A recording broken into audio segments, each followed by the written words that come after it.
Okay, hey YouTube, this is Matthew Morgan coming to make a video, and it has to do with the crucifixion of Jesus. Now, as the church will tell you, oh, well, the crucifixion of Jesus was the best thing that ever happened.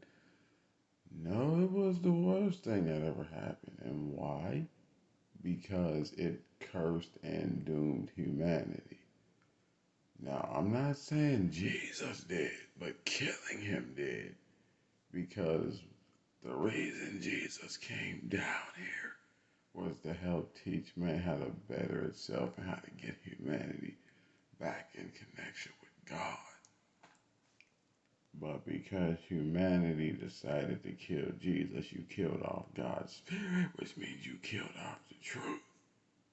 Which means you said, God, F you. We don't need you. We can do this by ourselves. And the crazy thing is, when you crucify Jesus, the reason the sun refused to give any light off is because that was God staring at the earth, but because he couldn't stand to see his son get murdered, he turned his face from the world, which caused the sky to go black. Then the reason why the ground was shaking is because all of the dead was about to rise and kill humanity.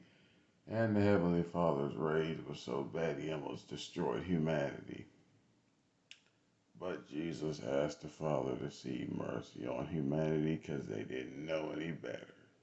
That's why when he was on the cross, he said, forgive them, Father, for they know not what they do. In other words, Holy Father, forgive them because they don't know who they just murdered. They truly don't know who they just murdered.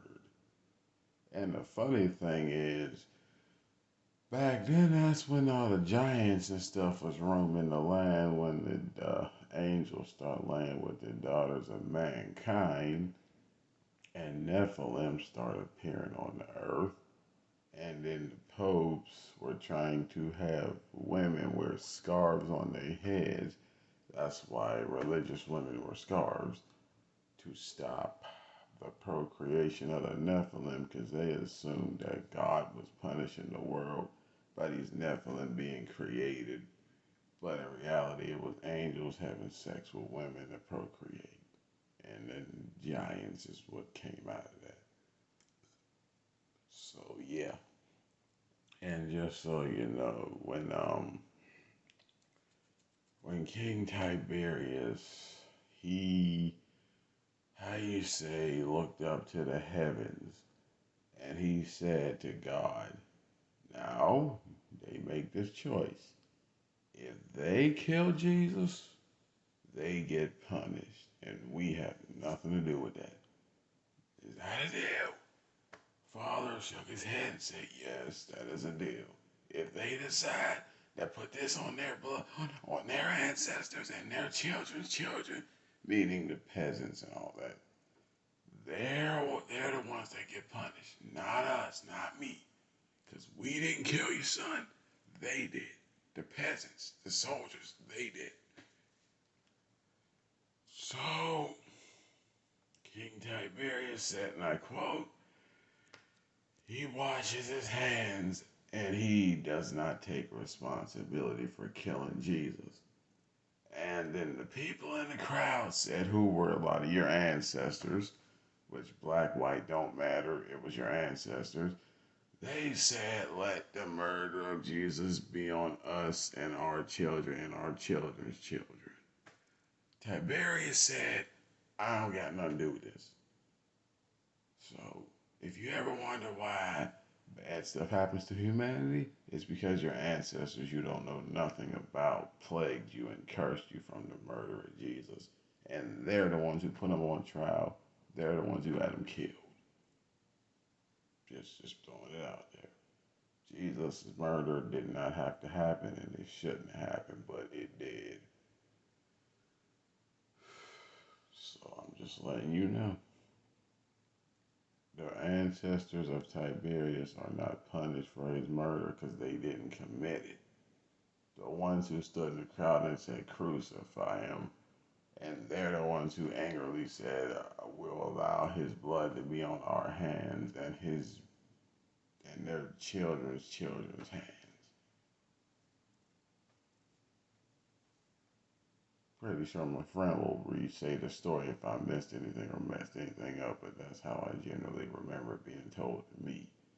So yeah. And another thing, in the Garden of Eden, there were Adams and there were Eves, and the Father cared about humanity so much that he didn't want it to be separated from him, so he made a paradise on earth called Eden. And some way, somehow, Lucifer snuck in there and whispered into the Adams and the Eve's ears, saying, "Oh, why is it always fair? Why is everything always fair?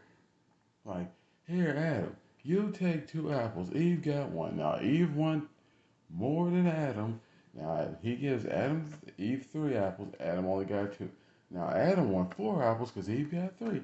Now, Eve won five Adam because Adam got four." And he's like, "You know what's funny? Ain't it kind of messed up how y'all got to always have the same amount of everything? Wouldn't y'all just like it if y'all could have more than one another? Like, you could have more, you could have less. No one had to be equal." And Adams and Eve agreed, yes, that would be cool. Well, why don't you just ask the Father to release you from this paradise and let you have it? And that's when they went to the Father and told him that they didn't want to keep being equal because that stuff was boring. And who wants to keep being equal to somebody? Nobody wants that. Somebody has to be at the top, somebody has to be at the bottom. And the Father said that, I mean, if that's what you want, once you leave them gates, death, sin, and the grave will destroy you and devour you. But I'm not going to stop you from walking out these gates if you wish to have that happen. And then what did the Adams and Eve say? That they wanted to prove to the Father they were worthy of being in the heavens. He said you didn't have to. They said they wanted to. So if anybody's wondering, that's why Lucifer's allowed to mess with humanity, because we asked the Father to put us on earth so we could prove to him that we belong in heaven. That's why you live and that's why you die. That's why you're born. That's why you pass. Because everything in life you deal with, that's just your way of proving to God that you belong back in the heavens. Yeah. So just to throw it out there. And anything else I wanted to say? Yeah, and the true reason that the Father don't punish anybody is because he knows you're influenced by things outside of your understanding or beings outside of your understanding. So just gonna put it that way. Out, out, out. And, oh yeah, for humanity that doesn't seem to get this about life and death, let me just give you a little deep teaching about something real fast so you get it. One, as African Americans, we can't keep saying Black Lives Matter if we gonna keep killing each other. There's no way that you can keep saying Black Lives Matter, but then you out there murdering your own blood because they owed you money or because they looked at you funny or because they stepped on your shoes or something. Y'all need to learn how to go back to the days when you just fist fought, you got knocked out, you went back to the gym, you trained, you won, then y'all became cool, find out why y'all fought, and became friends. This whole killing each other thing because you don't want to get knocked out is just sad and it's pussy like. For real, like me, I got bullied, I got knocked out, I lost fights. That just makes you a man.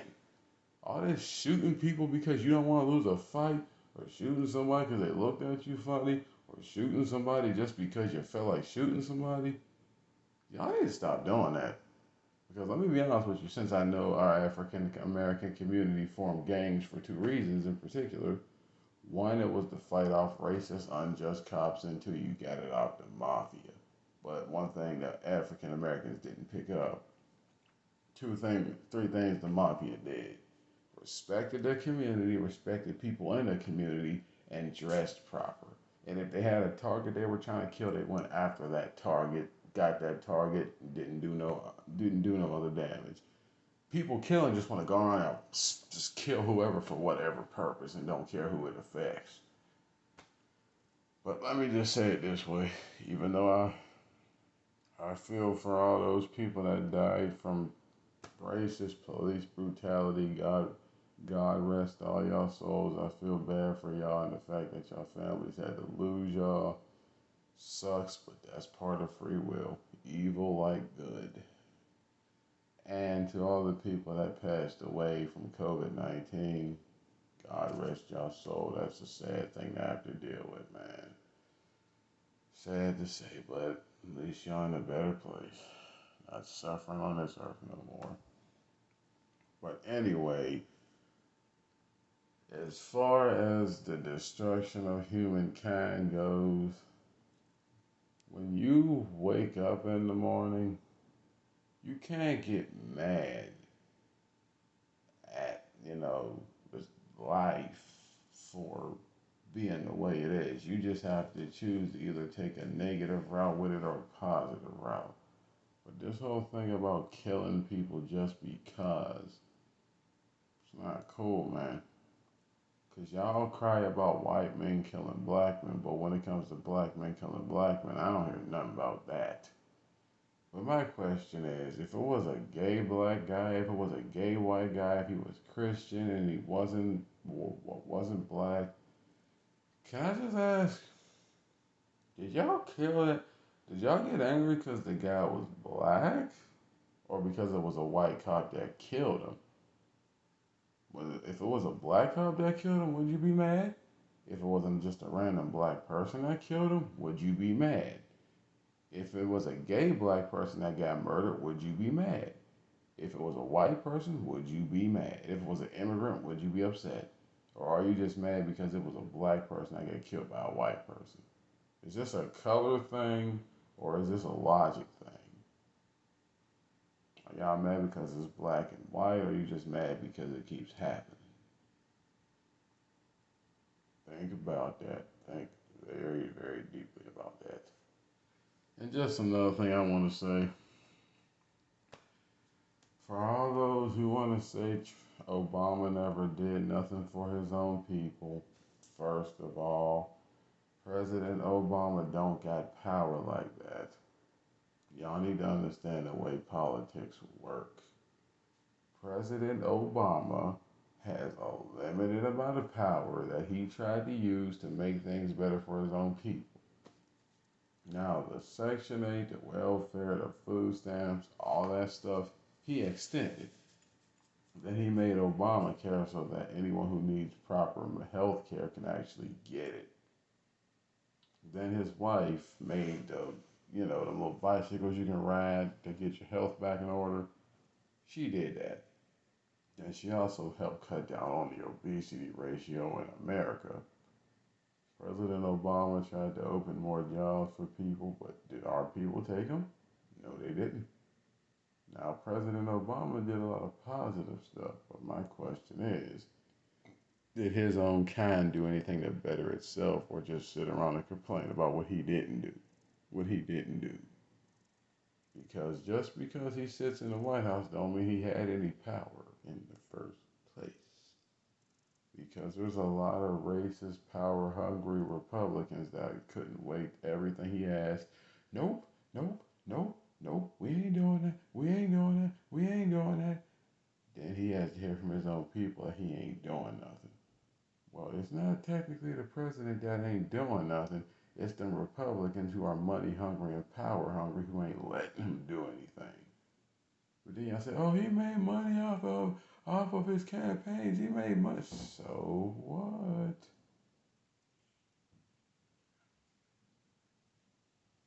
You feel me?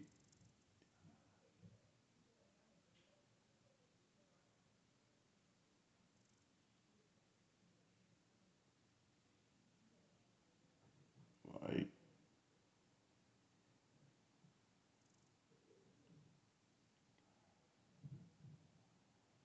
so all I'm simply saying is, don't get mad at the man for what he didn't do. Be happy for what he got done, him and his wife. Humanity ain't never satisfied. Learn to be satisfied, you'll be happier. I'm